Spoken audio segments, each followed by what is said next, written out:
अगर मैं आपसे कहूं कि एक गुड़िया आपकी जिंदगी बर्बाद कर सकती है, तो क्या आप यकीन करेंगे? शायद नहीं। आप कहेंगे ये तो बस बच्चों के खेलने की चीज है। लेकिन फ्लोरिडा के की वेस्ट म्यूजियम में एक ऐसी गुड़िया बंद है जिसके सामने बड़े बड़े नास्तिकों का भी पसीना छूट जाता है।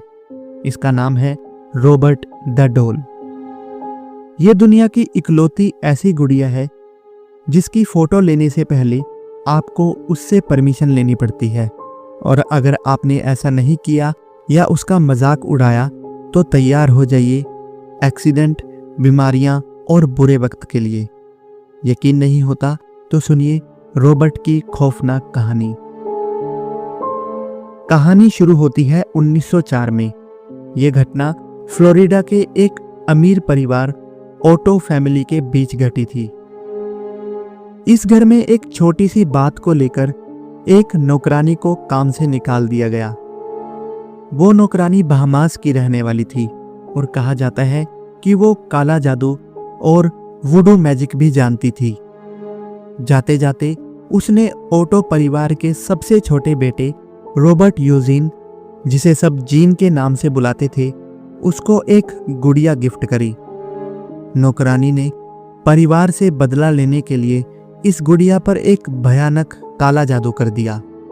दिखने में ये गुड़िया बेहद आम लगती थी, लेकिन 3 फीट लंबी इस गुड़िया के सिर पर जो बाल लगे थे वो असली इंसान के बाल थे, और वो सूट जो गुड़िया ने पहना हुआ था वो खुद जीन के बचपन का कपड़ा था।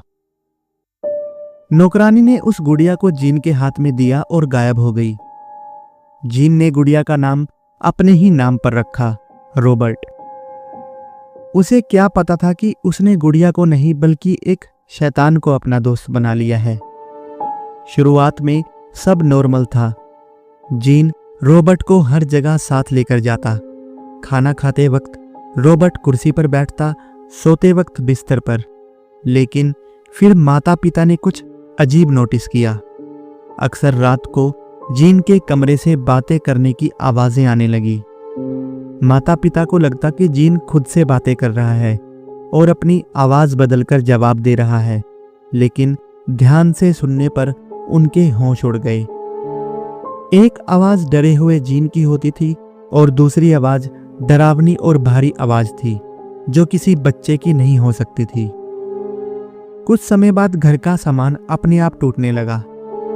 जब भी माता पिता जीन को डांटते तो जीन रोते हुए बस एक ही बात कहता कि मैंने ये नहीं किया, ये सब रॉबर्ट ने किया है।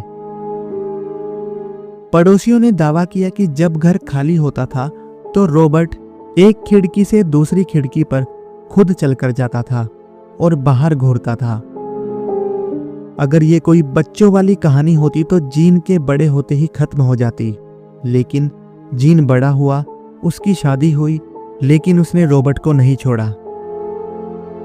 जीन जो अब एक आर्टिस्ट बन चुका था, उसने अपनी पत्नी एन के विरोध के बावजूद भी रॉबर्ट के लिए घर के सबसे ऊपर वाले कमरे में एक स्पेशल जगह बनवाई। जीन की पत्नी रॉबर्ट से नफरत करती थी। उसे लगता था कि वो गुड़िया उसे घूर रही है। उस कमरे के नीचे से गुजरने वाले स्कूली बच्चे कहते थे कि जब वो स्कूल से जाते थे तो रॉबर्ट खिड़की से खड़ा होकर हंसता था, और जब वो लौटते थे तो वो दूसरी खिड़की पर होता था। कई बार रॉबर्ट के चेहरे के हाव भाव भी बदल जाते थे, कभी मुस्कान तो कभी गुस्सा। 1974 में जीन की मौत हो गई और रॉबर्ट वहीं उस अटारी में अकेला रह गया। जीन के बाद मार्टल राइटर नाम का परिवार इस घर में रहने के लिए आया। उनकी 10 साल की बेटी को अटारी में रॉबर्ट मिल गया। उसे लगा कि शायद ये कोई पुराना खिलौना है, लेकिन वो रात उस बच्चे की जिंदगी की सबसे भयानक रात बन गई। आधी रात को माता पिता को बच्ची के कमरे से भयानक चीखें सुनाई दी। जब वो दौड़कर अंदर गए तो नजारा खौफनाक था। बच्ची सामान के नीचे दबी हुई थी, कांप रही थी, और रॉबर्ट बिस्तर के पाए पर बैठा उसे घूर रहा था। बच्ची ने रोते हुए कहा कि ये जिंदा है और ये मुझे मारना चाहता है। इस घटना के बाद राइटर परिवार ने रॉबर्ट को हमेशा के लिए घर से निकाल दिया और उसे म्यूजियम को दान कर दिया। लेकिन जाते जाते उन्होंने म्यूजियम वालों को चेतावनी दी कि इसे हल्के में मत लेना। आज रॉबर्ट द डॉल फ्लोरिडा के ईस्ट मोर्टेल म्यूजियम में एक कांच के पिंजरे में कैद है, लेकिन उसका डर आज भी जिंदा है। आप उसके केस के पास जो ये जमीन पर पड़ी हजारों चिट्ठियां देख रहे हैं, ये उन लोगों ने भेजी है जिन्होंने रॉबर्ट का मजाक उड़ाया था या बिना पूछे उसकी फोटो ली थी। इन चिट्ठियों में लोगों ने माफी मांगी है। किसी का एक्सीडेंट हो गया, किसी का तलाक हो गया, तो कोई कंगाल हो गया। वो भीख मांगते हैं कि रॉबर्ट उन्हें माफ कर दे। दोस्तों, विज्ञान कहता है कि बेजान चीजें नहीं चलती, लेकिन उन हजारों लोगों का क्या जिन्होंने रॉबर्ट का श्राप झेला है? क्या आप मानते हैं कि किसी चीज पर काला जादू किया जा सकता है? कमेंट में यस या नो लिखकर बताएं। तो दोस्तों, आज के लिए बस इतना ही। आशा करता हूं आपको आज की वीडियो अच्छी लगी होगी। मैं आपसे फिर मिलूंगा एक नई कहानी के साथ।